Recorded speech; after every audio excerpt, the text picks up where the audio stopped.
Hello दोस्तों, मेरा नाम है अरुण कुमार। एक बार फिर से नीट स्टडी यूट्यूब चैनल में आपका स्वागत है। आज हम लोग Vinoba Bhave university semester 1 session 2022 से 26 का अंडरस्टैंडिंग इंडिया हिंदी CC2 का विद्यागेस पेपर देखने वाले हैं। तो मेरे ख्याल से आप इस विद्यागेस पेपर को देख लीजिए ताकि आपको इसका जो पैटर्न है, किस प्रकार से क्वेश्चन पूछा जाएगा, वह पता चल जाएगा। यदि आपको क्वेश्चन पता चल जाता है तो इससे आप एग्ज़ाम की तैयारी अच्छे से कर सकते हैं और अच्छा मार्क्स ला सकते हैं। इसके अलावा यदि आप दूसरी यूनिवर्सिटी से हैं, जैसे यदि आप BBMKU से हैं या अदर यूनिवर्सिटी से हैं, तो भी आपके लिए क्वेश्चन पेपर बहुत हेल्पफुल होने वाला है, क्योंकि इस बार लगभग सभी का सिलेबस सेम है। तो चलते हम लोग आज का वीडियो स्टार्ट करते हैं। हम लोग यहाँ देख सकते हैं सेमेस्टर 1 सेशन 2022 से 26 अंडरस्टैंडिंग इंडिया हिंदी CC2 का यह विद्यागेस पेपर है। बहुत सारे स्टूडेंट ये पूछते हैं कि इसका जो दाम है विद्यागेस पेपर का वह कितना है। तो मैं बता दूं कि जो इसका RS यहाँ है वह 36 रुपया है, लेकिन लोकल मार्केट में आपको 30 रुपये में मिल जाएगा। तो चलते हम लोग क्वेश्चन की ओर।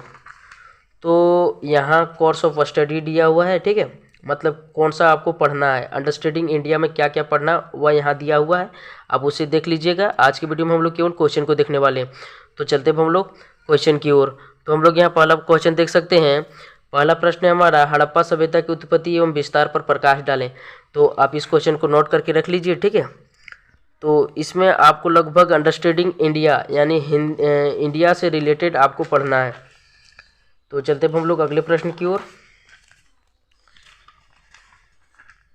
जो हमारा अगला प्रश्न है हम लोग यहाँ देख सकते हैं। अगला प्रश्न है हमारा, ऋग्वैदिक कालीन भारत की राजनीतिक, सामाजिक, आर्थिक एवं धार्मिक अवस्थाओं का वर्णन करें।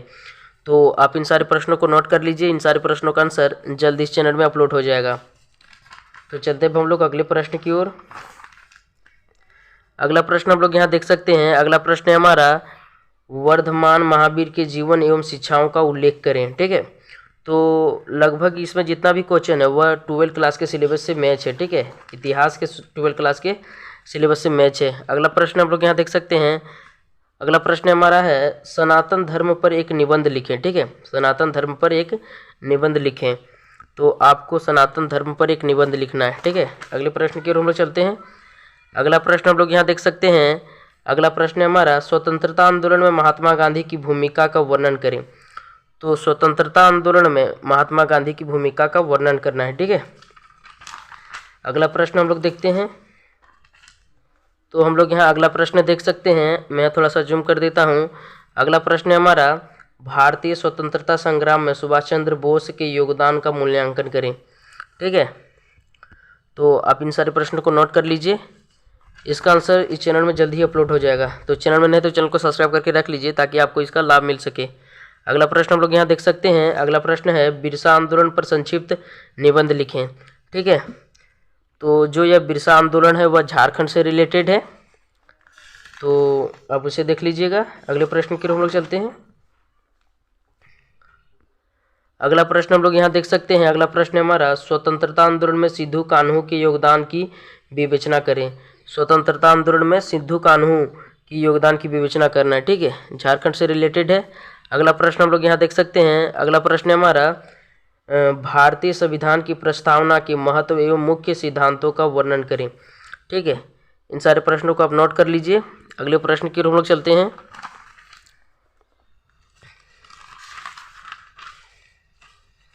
अगला प्रश्न हम लोग यहाँ देख सकते हैं। मैं यहाँ थोड़ा सा जूम कर देता हूँ। अगला प्रश्न है हमारा, भारतीय संविधान की प्रमुख विशेषताओं का वर्णन करें। एक बार मैं फिर से पढ़ देता हूँ। अगला प्रश्न है, भारतीय संविधान की प्रमुख विशेषताओं का विवेचना करें। तो आपको भारतीय संविधान की प्रमुख विशेषताओं का विवेचना करना है, ठीक है। अगले प्रश्न की ओर हम लोग चलते हैं।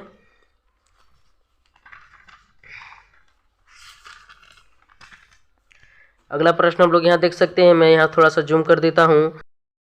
अगला प्रश्न है, मौलिक अधिकारों से क्या समझते हैं, भारतीय संविधान में मौलिक अधिकारों का वर्णन करें। तो आप इस प्रश्न को नोट कर लीजिए। अगले प्रश्न की ओर हम लोग चलते हैं।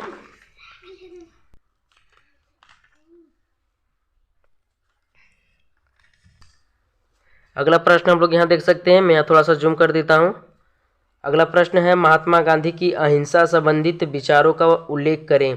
तो आपको महात्मा गांधी के अहिंसा संबंधित विचारों का उल्लेख करना है।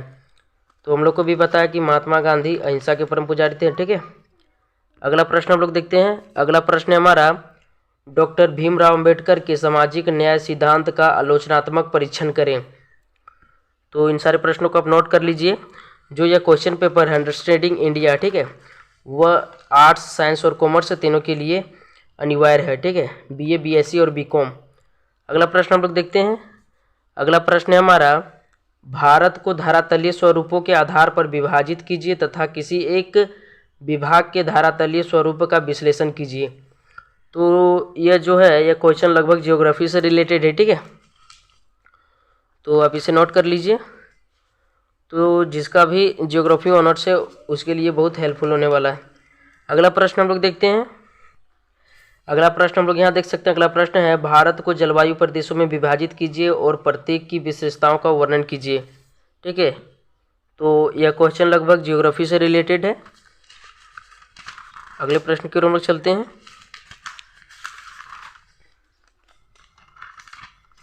अगला प्रश्न हम लोग यहाँ देख सकते हैं, मैं यहाँ थोड़ा सा जूम कर देता हूँ।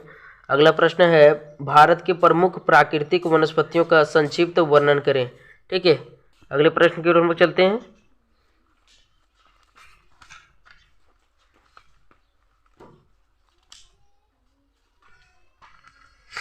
अगला प्रश्न हमारा यहाँ, मैं यहाँ थोड़ा फिर से जूम करता हूँ।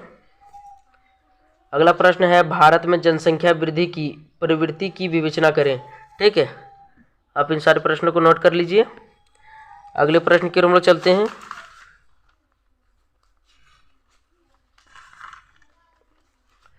अगला प्रश्न हमारा यहाँ है, मैं थोड़ा यहाँ से जूम करता हूँ। अगला प्रश्न है, प्रव्रजन देशांतर की परिभाषा दें एवं इसको परिभाषित करने वाले कारकों की विवेचना करें। मैं एक बार फिर से पढ़ देता हूँ। अगला प्रश्न है, प्रव्रजन देशांतर की परिभाषा दें एवं इसको प्रभावित करने वाले कारकों की व्याख्या करें, ठीक है। अगले प्रश्न की ओर हम लोग चलते हैं।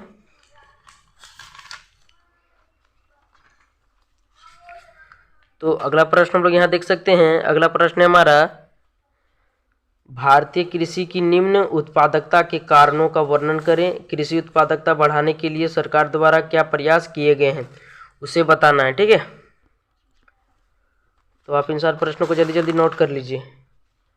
अगले प्रश्न की ओर हम लोग चलते हैं। अगला प्रश्न हम लोग यहाँ देख सकते हैं। अगला प्रश्न है हमारा, आचार्य विनोबा भावे के भूदान संबंधित विचारों की विवेचना कीजिए, ठीक है। तो आपको आचार्य विनोबा भावे के जो भूदान संबंधित विचार है उसे देखना है, ठीक है। अगले प्रश्न की ओर हम लोग चलते हैं।